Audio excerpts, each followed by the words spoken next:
کسایی که مثل من عاشق غذای بیرون هستین حتما برین از این رستوران، حتما برین غذا بخورین. تا برگر مزه‌دار آوردن معرفی ابراهجان رو ببینید. Wir sind gerade in Siegen Hauptbahnhof in so ein neues Restaurant. Es ist ein Burgerladen und ich zeige euch jetzt, wie es heißt. Es heißt Filmset Crunch. Das ist die neue und das. Hier ist es noch ein Schreibschrift und jetzt gehen wir drinnen. Und jetzt gehen wir einfach drinnen. Ich nehme gerne Burger. حالا میریم داخل میبینیم که چی غذاها داره و چطور میتونیم به دست بیاریم یارا.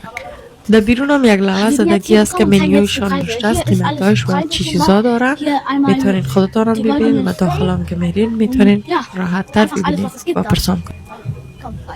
اینجا که ما باز داخل میرین جداگانه میتونین که آنلاین خودتان سفارش بدین یا که پیش میرین در ریسپشن اونجا جداگانه سفارش بدین بل خود. بچه های من خوب صبرانه منتظر از این برگرها بودن که اینقدر علاقمند بودن و بسیار زیاد شوق و ذوق.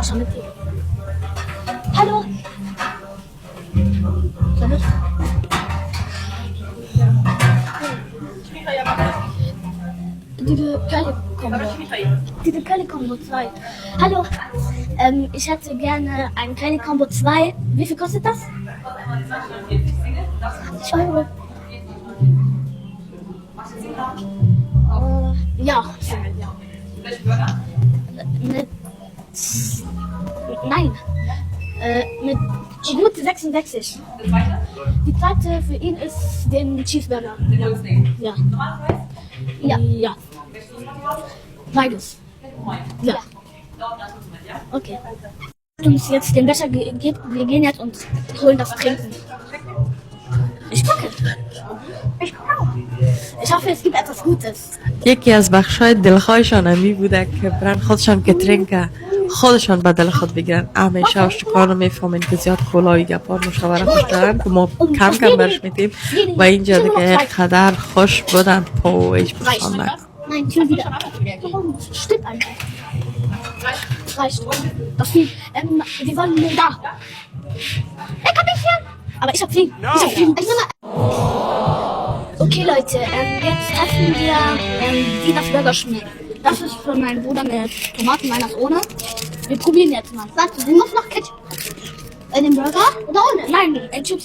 Okay, wir probieren. So sieht das Ganze aus. Und jetzt? Kann man das aufmachen?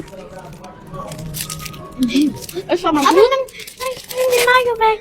Nimm den Mayo weg, ich mach schon mal. Sehr gut. 10 von 10. Wie? Okay, Leute, vergesst nicht, dass es in Siegen Hauptbahnhof ist. Das ist ein bisschen teuer, aber schmeckt sehr lecker. Wie schmeckt so lecker? Ja, schmeckt richtig lecker. Erstmal mein. Wow. 10 von 10. ایمان دیگه از ما بدتر قدر خوش داره، قدر علاقمندش هست که هیچ برسان نگه و یا چک میزدن او دار ما میرن. خیلی بوی خوشمزه داشت، خیلی طعم خوبیش داشت و خیلی مزه دار. من فکر کنم اولین برگر هسته که من اینقدر مزه دار خورده بودم و اینقدر با کیفیت چپسش کل چیزش مزه دار بود. عالی عالی بود. سعی کنید خوردن. او مای گاد خیلی مزه‌دار است دوست عزیز. حتما برین در زیگن هاوتبانوف هستن، نزدیک از ترین بوس هر چی که ببین پایین میشه کم بیشتر میرین ام دکانه 4 پنجم است. خیلی پیش هم نیست و جایش خودم منطقهش یا خودم دکان چپ هم نیست پیدا کردن. بسیار زیاد با آسانی میتونین پیداش کنید.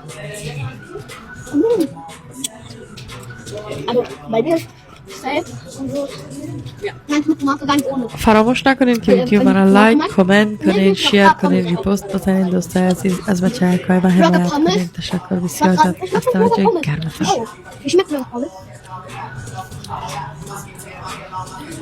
Da kommt die Kohle, da kommt das.